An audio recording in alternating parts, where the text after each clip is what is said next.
Today I come alive once again from the Mount William Hotel in Kundiawa to apologize and explain to all my followers, as I put out on the Facebook page last Friday, on the deferral of the National Landowners Conference, Indigenous Landowners Conference, to 6th of April 2026. Now, before I go any further on the deferral of the Indigenous Landowners Conference, I'd like to apologize to the member for Tambul Nebilia, Honorable Win Dakri, for I have out of my anger, I'd said something nasty like calling him a pumpkinhead, which I withdraw because I thought, as a member of parliament, he would not start to divide this country by calling other people liabilities, and his inference that the Chimbu people were a liability to the nation was grossly mistaken. As we are builders of industry, and we are pioneers of public administration, and we continue to provide the human capital in this country. And I want the member for Tambul Nebilia and all other members of parliament to appreciate the fact that the Chimbu people have contributed largely to the development of Papua New Guinea over the past years. I know a lot of people talk about Kondo Magaundo and people that have pioneered in politics and public administration. I take my hat off to Kondo Magaundo for having established the with the support of all his peers, had established the largest coffee factory outside the Southern Hemisphere in the Chimbu Coffee Society Limited. And we intend to continue that, to industrialize our province and the rest of this country.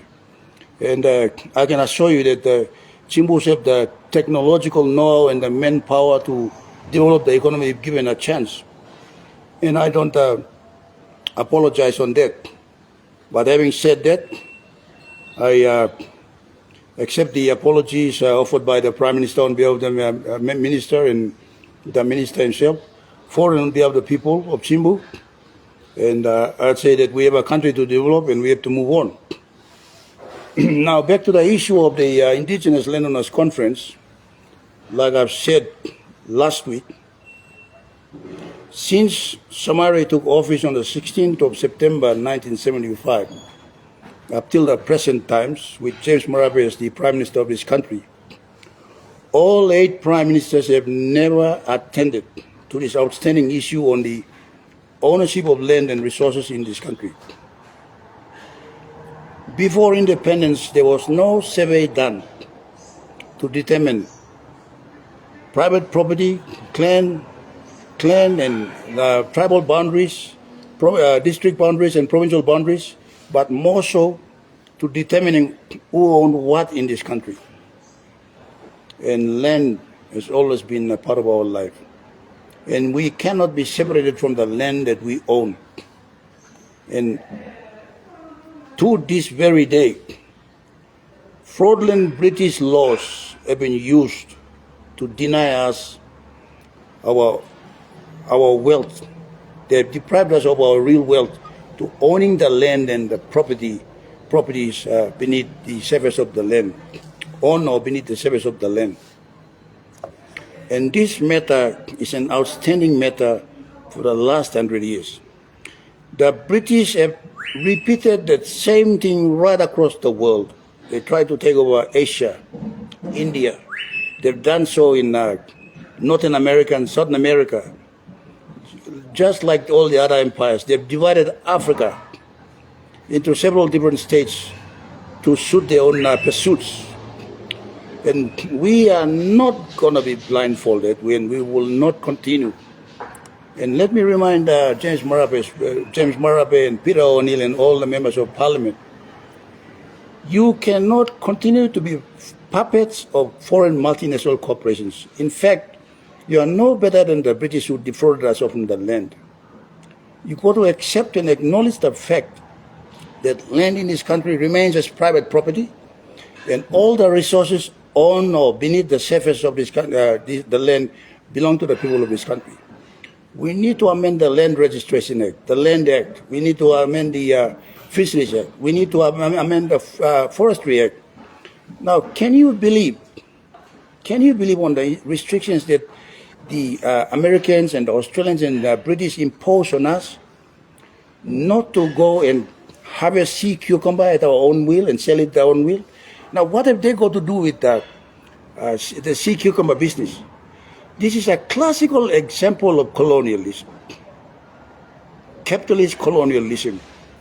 Now, Prime Minister Marape, if you are watching me, you have promised that you will review all the laws to give back the ownership rights to the people of this country. And I've spoken. We have two categories of land. We are talking about alienated land, land which was taken by the British forcefully using the barrel of the gun with their laws to transfer from the indigenous natives to the crown at no cost. We're talking about city land, we're talking about town lands right across the country, including the city of Port Moresby, which still remains the property of the Motu, Koita, and Koyari people. Now you've got to come to grasp with the facts that the British are now apologizing all over the world, including Canada.